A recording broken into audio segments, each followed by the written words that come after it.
रात्रे स्थेयं तया सर्प समुद्रम जाहिमाचिरम स्वज्ञात्य पत्यदाराढ्यो गोनिभिर्भुज्यताम नदी। कालिए, अब तुम इस नदी को छोड़ करके चले जाओ, अपने नागलोक को चले जाओ, यहाँ तुम्हारा रहना उचित नहीं है। वह नाग कालिए कहता, भगवान हम कैसे जाएं, हम बाहर जाएंगे तो हमको गरुण खा जाएगा। इसी डर के नाते तो इस यमुना नदी में हम निवास करते हैं, अब यहाँ से हम जाएंगे तो हमको गरुण खा लेगा। भगवान कृष्ण ने कहा, गरुण तुम्हें खाएगा नहीं, फिर कहा तुमको वो प्रणाम करेगा, तुम्हें खाएगा नहीं, प्रणाम नहीं करेगा। क्यों? क्योंकि तुम्हारे सिर के ऊपर मेरे पैर के चिन्ह पड़ गए हैं। आप सब जानते हैं, नाग को जरा देखो, नाग के सिर पर फण जब फुलाता है तो उसके सिर पर एक निशान दिखाई पड़ता है, लोग कहते हैं खड़ाऊं का निशान है। वो खड़ाऊं का नहीं, भगवान श्री कृष्ण का चरणारविंद है, इसीलिए उनको प्रणाम किया जाता है। इसीलिए लोग नाग को प्रणाम करते हैं। नाग कहीं होता है, नाग पंचमी के दिन लोग दिखाने के लिए दौड़ते हैं, घर घर जा करके दिखाते हैं और हम उनको प्रणाम करते हैं। तो नाग को नहीं प्रणाम करते हैं, नाग पर बने हुए भगवान कृष्ण के चरणारविंद को प्रणाम करती है। इस प्रकार से कहा कि अब वह नाग, वह गरुण आपको प्रणाम करेगा, आपको खाएगा नहीं। वहाँ से चले, भगवान कृष्ण बाहर आ गए। नागराज वहाँ से गया, अपने नागलोक को चला गया। राजा परीक्षित ने प्रश्न किया, भगवान ये अपने नागलोक को छोड़ करके और यहाँ यमुना के जल में क्यों निवास कर रहा था? स्वामी सुखदेव जी ने बताया, एक समय की बात है, यमुना के किनारे पर एक सौभरी ऋषि भगवान की पूजा कर रहे थे। ऐसे समय पर गरुण आया और वहाँ मछली खाने लगा। मछली खा रहा है, उसको देख करके सौभरी ऋषि के मन में एक विचार आया, यह अपराध हो रहा है, अपराध करना तो अपराध होता ही है, अपराध होते देखना भी अपराध होता है। इसलिए उन्होंने कहा तुम यहाँ से भाग जाओ। अत्र प्रविश्य गरुणो यदि मत्स्यांश खादते सद्या प्राणैर्विविजियेत सत्यमे तद्ब्रवीम्यहम्। गरुण, अब तुम यहाँ आकर के मछली खाए तो तुम्हारे प्राण निकल जाएंगे, मैं सत्य वचन कहता हूँ। श्राप दे दिया। तब से गरुण वहाँ नहीं आता है। अब एक समय की बात है, नागलोक पे गरुण जाकर के आक्रमण करता है, सब गरुणों उन सर्पों को खाता है। सर्पों ने एक विचार किया कि भाई इनको भोजन चाहिए, पेट भर जाए तो और क्या चाहिए। गरुण से प्रार्थना करते हैं, भाई हम लोगों ने विचार किया है कि आपको बलि हम देंगे, आप भोजन करो और हमारे नागलोक के नागों को दुखी मत करो, मत खाओ। गरुण ने कहा हमको भोजन मिले और क्या चाहिए। अब नित्य उनका जो है नियम बन गया, उनको बलि प्रदान की जाती है। एक दिन उनको बलि नहीं मिली, नागलोक पे फिर आक्रमण किए। नागों ने कहा भगवान हमारा कोई दोष नहीं है, आज तो कालिए नाग का नंबर था, वो कालिए आपको बलि न दे करके स्वयं खा लिया, इसलिए हमारा कोई दोष नहीं है। भगवान वो गरुण महाराज दौड़े काली के पीछे, काली भाग खड़ा हुआ और वो यमुना के किनारे गया, वहाँ जाके निवास करता है, क्योंकि उसको पता है कि गरुण यहाँ नहीं आएंगे। गरुण के डर के कारण से आज यमुना के नदी के जल के अंदर में प्रविष्ट होकर के निवास कर रहा था। आज भगवान कृष्ण की कृपा से वहाँ से निकला और यमुना का जल स्वच्छ हो गया। इसलिए कहा भगवान ने कहा कि यहाँ आकर के जो तर्पण करेंगे उनके पितरों को बड़ा लाभ मिलेगा। इस प्रकार से आशीर्वाद दिया, यमुना का जल पवित्र हो गया, स्वच्छ हो गया। इसी प्रकार हम ये कैसे मान लें कि इंद्र जो है वो पानी बरसाते हैं, हम इसको मानने को तैयार नहीं। तब क्या होना चाहिए? भगवान कृष्ण कहते हैं भाई हम तो यज्ञ के पक्षधर हैं, यज्ञ के विरोधी तो है नहीं, लेकिन यह इंद्र का यज्ञ हो यह नहीं हम मान सकते हैं। इसलिए यज्ञ हो तो किसका यज्ञ हो? कहा ये अपने गोवर्धन महाराज है ना, कभी इनकी पूजा हुई है?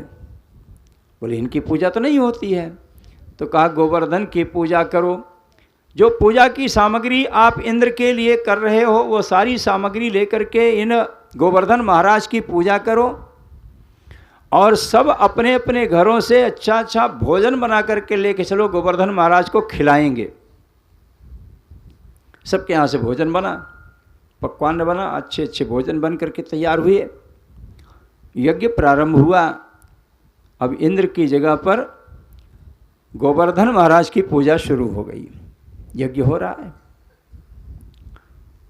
कहा भोजन की थाली सब उठा करके रख दो, गोवर्धन महाराज को खिलाओ, बहुत भूखे हैं। गोवर्धन पे थालियां रखी गईं, एक दो नहीं, गांव के सारे लोग बना करके ले आए हैं, सबकी थाली रखी गई। भगवान स्वयं शैल पर्वत बन कर करके वहां जाके उसको खाने लगे। कन्हैया यहाँ खड़ा होकर के दिखा रहा है, देखो कितने दिनों के भूखे हमारे ये पर्वतराज आज देखो कितने प्रेम से भोजन कर रहे हैं। क्या वो आपके इंद्र कभी आए थे भोजन करने के लिए? कोई आहुति लेने के लिए इंद्र कभी आपकी यज्ञशाला में आए? बोले ऐसा तो कभी नहीं देखा गया। कहा यही तो है भूख, बेचारे भूखे इस तरह से पड़े थे इतने दिनों से, आज देखो कितने प्रेम से खा रहे हैं, सबको बड़ा आनंद आ रहा है। सच कह रहे हैं, आज हमारे गोवर्धन महाराज भोजन कर रहे हैं। इसीलिए अन्नकूट की व्यवस्था होती है। वर्ष में एक दिन संत लोग अन्नकूट मनाते हैं। अन्नकूट माने जानते हैं? अन्न का कूट माने समूह, ढेर। 56 प्रकार का व्यंजन बना करके भगवान को अर्पण किया जाता है दीपावली के दूसरे दिन। यहाँ भी यज्ञशाला में आप देखेंगे तो यहाँ गोवर्धन महाराज विराजमान हैं। कहीं भी जब श्रीमद् भागवत की कथा होती है तो वहाँ गोवर्धन और धुंधकारी दो लोगों को स्थापित किया जाता है। ये प्रतीक है। धुंधकारी का तो उद्धार हो गया, लेकिन लोगों को समझाने के लिए रखा जाता है कि देखो यही इसी बांस में वो धुंधकारी बैठा था जहाँ से उसकी मुक्ति हुई। एक बार हमसे किसी ने कहा था, पंडित जी अब तो एक को गांठ नहीं फटती है। हमने कहा चाहते हो कि धुंधकारी तुम्हारे घर में बैठा रहे? धुंधकारी का तो उद्धार हो गया, अब वो काहे को उसमें बैठेगा, काहे को उस बांस फटेगी। और सत्यता यह है कि जो बांस फाटने की जो प्रक्रिया है उसको आप लोग पूरे नहीं करते हो, फटेगी कैसे? हमने पहले ही दिन बताया है कि बांस क्या है, वासना है। हम सब वासना में फंसे हुए हैं, छूट तो पा ही नहीं रहे हैं, निकल पा ही नहीं रहे हैं, तो गांठें फटेंगी कैसे? गांठ फटने के लिए आपको व्यवस्था करनी पड़ेगी, अपनी वासना का परित्याग करना पड़ेगा जो हो नहीं सकता है। तो प्रतीक के रूप में यहाँ पर रखा जाता है। और ये भी कहा जाता है कि गोवर्धन की पूजा लोग करते हैं कि उस दिन विसर्जन नहीं करेंगे, हम तो 1 साल बाद करेंगे। अच्छी बात है, करनी चाहिए, लेकिन वो एक दिन की बात नहीं हो, तो प्रतिवर्ष करनी चाहिए। गोवर्धन की पूजा तो आपको प्रतिवर्ष करनी चाहिए। और ये गोवर्धन की पूजा आपके गांव में होती होगी। बोले हमारे यहाँ तो गोवर्धन की पूजा नहीं होती है, किसी के नहीं होती है। लेकिन ग्राम देवता होते हैं ना, गांव के जो देवता हैं वो कहीं बाहर में रहते हैं, गांव के अंदर में नहीं रहते हैं, कहीं बने होंगे आपके यहाँ भी। वही पर्वतराज वहाँ के ग्राम देवता हैं जिनकी पूजा हो रही है आज। हो रहा है कन्हैया, उसने सबको समझा दिया है कि अब पर्वत की पूजा होगी। इंद्र को क्रोध आया, हमारी पूजा बंद कर दिया, अब इसका फल इनको भोगना ही पड़ेगा। इसलिए अपने सांवर्तक गण को, मेघों को आदेश किया, जाओ और उसमें वहाँ ब्रज में इतना पानी बरसाओ, इतना पानी बरसाओ, कहीं कोई जगह खाली न रहे, पानी ही पानी चारों तरफ दिखाई पड़ना चाहिए। और जब चारों तरफ पानी पानी हो जाएगा तब मैं स्वयं ऐरावत हाथी पर बैठ कर के आऊँगा वहाँ का दृश्य देखने के लिए। और उस कन्हैया के महत्व को देखने के लिए, ब्रज के लोगों की दुर्दशा देखने के लिए मैं ऐरावत हाथी पर बैठ कर के आऊँगा। मेघ वहाँ से सामवर्त गण चले। पानी बरसता है तो कैसे बरसता है? बूंदें गिरती हैं ना, छोटी छोटी बूंदें गिरती हैं, कभी कभी मोटी मोटी बूंदें पड़ती हैं, लेकिन बूंद पड़ती है। आज क्या हो रहा है? स्थूणा स्थूला वर्षधारा मुंचन स्वभ्रेश वीक्षणशः जलगहि प्लाव्यमाना भूर्नादृश्यतनतोन्नतम। स्थूला स्थूणा, मोटी मोटी जल की धारा बरस रही है, पानी नहीं बरस रहा है, जल की धारा गिर रही है। और इतना पानी बरसा कि चारों तरफ पानी ही पानी हो गया, ऊंचा नीचा कहीं कुछ दिखाई ही नहीं पड़ रहा है। ब्रजवासी सब घबराए, भगवान की शरण में आए।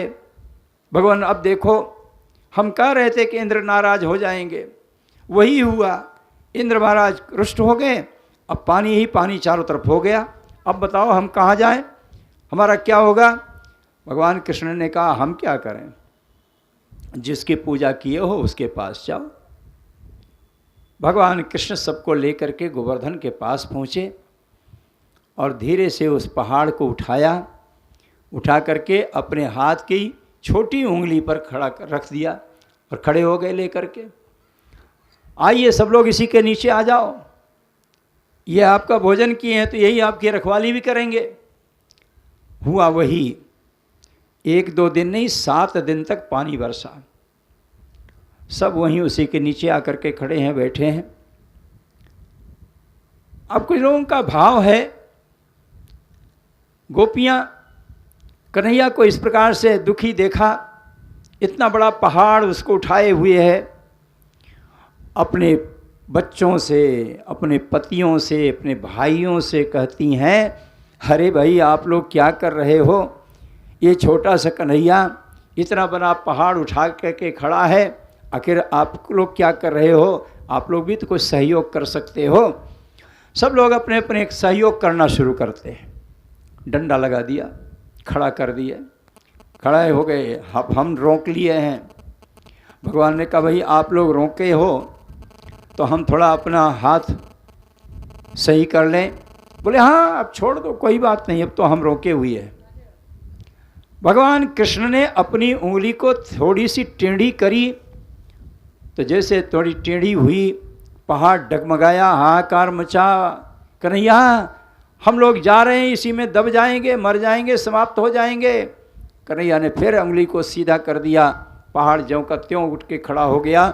7 दिन तक इस प्रकार से उसमें रहे, निवास किए। पानी बंद हुआ,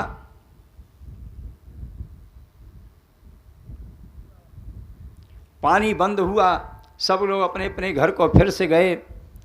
भगवान अपितम शैलम स्वस्थानी पूर्वत प्रभो पश्यताम सर्वभूतानां स्थापयामास लीलया। सबके चले जाने के बाद भगवान भी लीला मात्र से उस पहाड़ को उठा करके जहाँ का तहाँ जैसे था उस जगह पर स्थापित कर दिया। इस प्रकार सबकी रक्षा हुई। अब इंद्र आए देखने के लिए। यहाँ देखते हैं, यहाँ तो सब प्रसन्न चित्त घूम रहे हैं, यहाँ तो किसी को किसी प्रकार का कोई कष्ट ही नहीं है। इंद्र को बड़ा आश्चर्य हुआ, आखिर इतना पानी बरसा और फिर भी सब इतने प्रसन्न चित्त कैसे रह गए। देखने लगे आखिर ये है कौन। नंद बाबा ने आज इस पानी वर्षा के समय पर नहीं रहा गया तो नंद बाबा ने स्पष्ट खोल दिया। गर्गाचार्य ने जब नामकरण किया था, आप लोग मेरे बच्चे के प्रति संदेह न करें, क्योंकि गर्गाचार्य ने हमारे बच्चे के नामकरण के समय पर बता दिया है, कहा कि वर्णास्त्रयः किलास्यासन गृहीतो नो जगमतनु शुक्लो रक्तस्तथा पीता इदानीं कृष्णतां गतः। गर्गाचार्य ने बताया है कि कभी यह शुक्ल वर्ण के, कभी लाल वर्ण के, कभी पीत वर्ण के, और इस समय कृष्ण वर्ण में आए हैं, इसलिए इनका नाम कृष्ण। और प्रागयम वसुदेवस्य क्वचिज्जातस्तवात्मजः वासुदेव इति श्रीमान अभिज्ञा संप्रचक्षते। वसुदेव के पुत्र हैं, बाद में यह यहाँ पर बस आए इसलिए इनका नाम एक नाम वासुदेव है। बहूनि संति नामानि, गर्गाचार्य ने कहा है, बताया है कि नंद बाबा बहूनि संति नामानि रूपाणि च सुतस्ते गुणकर्मान रूपाणि तान्यहम वेदनो जना। मैं जानता हूँ, लोग नहीं जानते हैं, तुम्हारे बच्चे के बहुत सारे नाम हैं। भगवान कृष्ण के नाम की गणना करना किसी के लिए संभव नहीं है। भगवान कृष्ण तो स्वयं कहते हैं कि इतने मेरे नाम हैं जिनकी गणना मैं खुद भी नहीं कर सकता हूँ।